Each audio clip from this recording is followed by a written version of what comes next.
ঘরেতে অনেক কিছু থাকা সত্ত্বেও মাঝে মাঝে বুঝতে পারি না কি রান্নাবান্না করব। রাধে রাধে বন্ধুরা, কেমন আছো সবাই? আশা করি সবাই ভালো আছো, সুস্থ আছো। সকাল থেকে আজকে ব্লগটা শুরু করছি। জয়িতা স্কুল চলে গেছে, আমি এদিকে জব করে টেবিলটা পরিষ্কার করে নিয়েছি। সকালবেলা টেবিলের ওপর অনেক কিছু করা হয়, তো সেগুলো নোংরা হয়ে থাকে, এমনিতেও ধুলো পড়ে, তো সেটাকে মুছে নিয়ে একবারে রান্নাঘরে চলে এলাম। অন্নটা বসিয়েছি। অন্নটা যেহেতু আতপ চাল, তো আর কোনো কিছু সেদ্ধ আর মানে ভাতের মধ্যে হয় না, প্রেশার কুকারের মধ্যে দিই। আলু দিলাম আর এই মূলো অর্ধেকটা করে একটু বার করে নিয়েছি, আর শাকের সাথে সেদ্ধ বসালাম। শিম ঢ্যাঁড়স ছিল, সেগুলো সব বানিয়ে নিয়েছি। কি রান্না করবো বুঝতে পারছিলাম।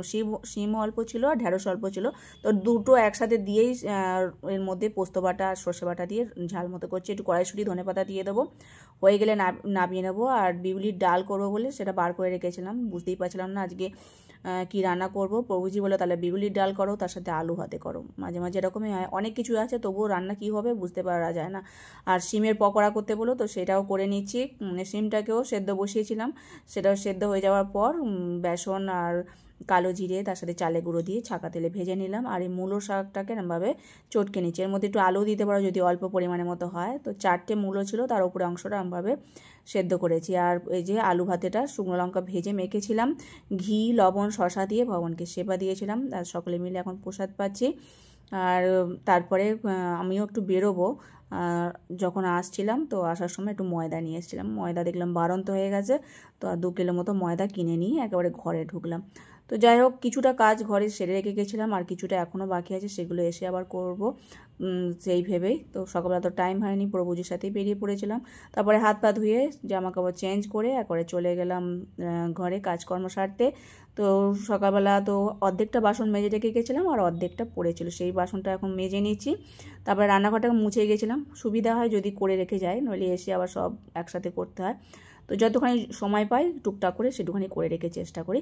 তারপরে ঘরের মানে 2টো ঘর পরিষ্কার হয়ে গেছে, তো আর একটা বারান্দাটা পড়ে আছে, সেটাকে এখন মুছতে হবে। তো রান্নাঘরটা তো বাসন কটা মেজে নিয়েছি। যাই হোক, এখন জামা কাপড়গুলো সব পাট করে গুছিয়ে গাছিয়ে রেখে তারপর এই ঘরটাকে মুছে নেবো, কেননা এই ঘরটাই মোছা হয়নি। ঠাকুর ঘরটা আর আমাদের ঘরটা মুছে নিয়েছিলাম, তাও বিছানাটা ঝাড়লাম, তো সামনে থেকে একটু মুছিয়ে নেবো মপ দিয়ে।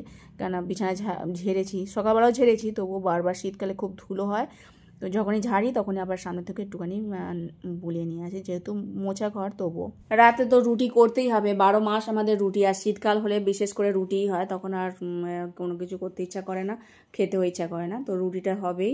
তা রুটির জন্য এখানে বিনস আর আলু একসাথে ভেজে নিয়েছি, আর আটা মেখে নিয়েছি এখানে রুটি হবে বলে। তো বিনসটা ভাজা ভাজা হয়ে এসেছে, একটু মোটা মোটা করে আলু দিয়েছি, ভালো লাগে শীতের আলু। যাই হোক, ওটা সরিয়ে রেখে এখন এর মধ্যে চাটুটা বসিয়ে রাখলাম। আর আটা মাখা হয়ে গেছে, রুটি করে সব বেলে নিয়ে তারপর ভগবানকে সেবা দিয়েছিলাম। রসগোল্লা ছিল, ওই গুড়ের রসগোল্লা, সেই দিয়ে সেবা দেওয়ার পর এখন সমস্ত কিছু পরিষ্কার পরিচ্ছন্ন করে নিয়ে ভগবানকে শয়ন দেওয়াবো, আর তারপর আমরা রাতের প্রসাদ পাবো। আর আজকের মতো ভিডিও এখানে শেষ করছি। সকালে ভালো থেকো, সুস্থ থেকো। হরে কৃষ্ণ।